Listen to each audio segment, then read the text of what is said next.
सुल्तानपुर में कल से 3 दिवसीय बाबा सत्यनाथ महोत्सव का आयोजन किया जा रहा है। कादीपुर के अघोर पीठ बाबा सत्यनाथ मठ पर आयोजित होने वाले इस महोत्सव की तैयारियां पूरी हो चुकी हैं। कल से 3 दिनों तक यहां लोक सांस्कृतिक, सामाजिक, धार्मिक कार्यक्रमों के साथ साथ तमाम तरह के आयोजन किए जाएंगे। आज प्रेस वार्ता के जरिए इसकी जानकारी पीठाधीश्वर कपाली बाबा द्वारा दी गई। दरअसल कादीपुर के अलदेमऊ नूरपुर में अघोर पीठ बाबा सत्यनाथ का मठ है, जिसके पीठाधीश्वर बाबा कपाली जी महाराज हैं। उन्हीं के द्वारा हर वर्ष की तरह इस वर्ष भी कल से 3 दिवसीय बाबा सत्यनाथ महोत्सव का आयोजन करवाया जा रहा है।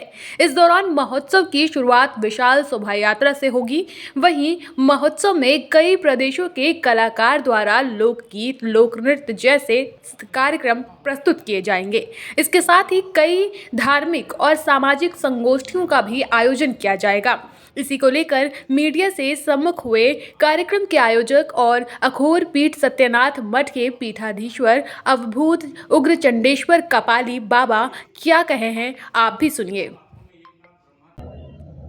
देखें, ये परंपरागत कार्यक्रम है जो ज्ञात इतिहास के अनुसार 12वीं सदी से पहले से इस मठ पर आयोजित होता है, क्योंकि 12वीं सदी के बड़े प्रसिद्ध ग्रंथ है, आप हम सबके बीच में प्रचलित है आल्हा के मंगलाचरण में ही बाबा सत्यनाथ मठ और इस उत्सव का उल्लेख मिलता है।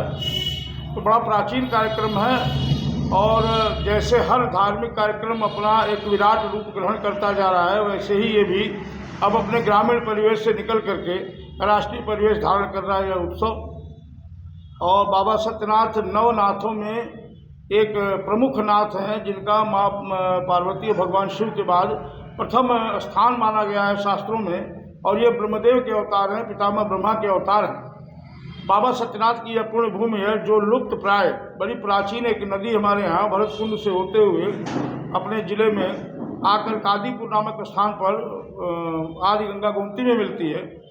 वो चंद्रभागा नदी कही जाती है, अब एक धीरे धीरे नाले का रूप ले चुकी है। चंद्रभागा और धूत पापा गोमती के पवित्र संगम पर यह स्थान स्थित है। इस वर्ष हर वर्ष यहाँ मेला लगता है, लेकिन इस वर्ष 3 दिन का ग्रामीण परिक्षेत्रीय मेला, जिसमें देश भर के हस्तकला, लोक कला का प्रदर्शन होगा, लोक गायन का प्रदर्शन होगा, और जो हमारी साझी विरासत है, साझी संस्कृति है, उससे जन सामान्य को जोड़ने का प्रयास किया जाएगा। मेले का जैसा आप सभी जानते हैं सांस्कृतिक और धार्मिक दोनों ही रूप है, तो इसमें विभिन्न प्रकार के खान पान भी उपलब्ध होंगे, बच्चों के लिए मनोरंजन उपलब्ध होगा, और बौद्धिक स्तर पर राष्ट्रीय स्तर की एक परिचर्चा है, जिसमें देश, धर्म और समाज पर देश के ख्यातिलब्ध विद्वान अपने अपने व्याख्यान देंगे। उसका समय सुनिश्चित है, आपको सूची श्रीवास्तव जी उपलब्ध करा देंगे। तत्पश्चात धर्म के मर्मज्ञ विद्वानों द्वारा, जिसमें पुरी से, रामनगर से, अयोध्या जी से, प्रयाग से और भी अन्य विद्वानों के आने की संभावना है, जो धार्मिक विषयों पर विषय निश्चित हैं, उन विषयों पर ही अपना धार्मिक व्याख्यान देंगे। भी प्रतिदिन का कार्यक्रम है, जैसा कि मैंने बताया, लोक नृत्य, लोकगीत चले गए। अंतिम कार्यक्रम प्रतिदिन का जो है उसमें लोकगीत, शास्त्रीय गीत और उपशास्त्रीय गायन वादन का नित्य प्रति कार्यक्रम होगा, जिसमें विभिन्न प्रांतों से आए हुए कलाकार अपनी प्रस्तुति देंगे। सबसे महत्वपूर्ण बात यह है कि यह केवल धार्मिक सामाजिक उत्सव ही नहीं, समाज को जोड़ने की एक बहुत बड़ी व्यवस्था है। जैसा कि हमारी धार्मिक व्यवस्था में लिखित है और विभिन्न ग्रंथों में ये प्राप्त होता है कि देव दीपावली यानी कार्तिक पूर्णिमा की जो तिथि है वो बहुत ही महत्वपूर्ण तिथि है। पूर्णिमा अपने आप में महत्वपूर्ण होती है, और सबसे अधिक कास्मिक एनर्जी का जो चंद्रमा की कास्मिक एनर्जी है, जो खगोलीय शक्ति है, वो पूर्णिमा के दिन बढ़ी रहती है। आप देखिए, शरद पूर्णिमा में खीर की प्रधानता है, लक्ष्मी पूजन की प्रधानता है। कार्तिक पूर्णिमा एक ऐसी तिथि है जब हमारी जेनेटिक पावर बहुत ज़्यादा होती है, हमारी आनुवांशिक शक्ति शरीर की बड़ी होती है, और हम आनुवांशिक रूप से अपने पूर्वज ही हैं। ये विज्ञान कहता है कि हमारा जो जेनेटिक सिस्टम है वो पूर्वजों चला आ रहा है, तो हम पूर्वजों के निमित्त, पितरों के निमित्त और देवताओं के निमित्त विभिन्न तीर्थों, तीर्थ का अर्थ है जल जहाँ उपस्थित हो, जहाँ हम स्नान कर सकें, अर्घ्य दे सकें, ऐसे हर स्थल को तीर्थ कहते हैं। तो तीर्थों में जाकर स्नान और दीपदान की परंपरा रही है। एक पौराणिक आख्यान भी इससे जुड़ा हुआ है कि भाई इसका मूल नाम त्रिपुरारी पूर्णिमा है।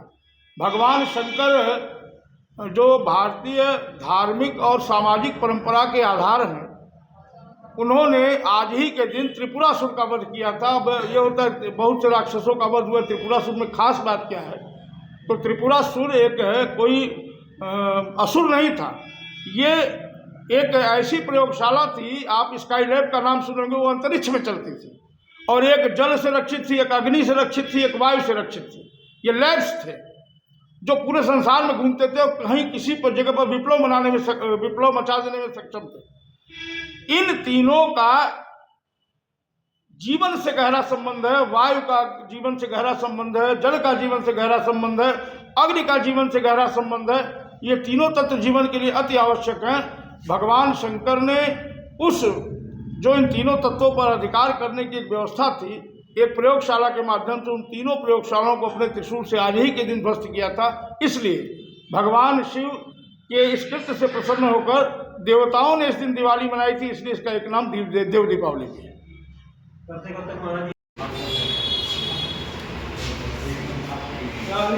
ठीक है बाबा, प्रणाम बाबा।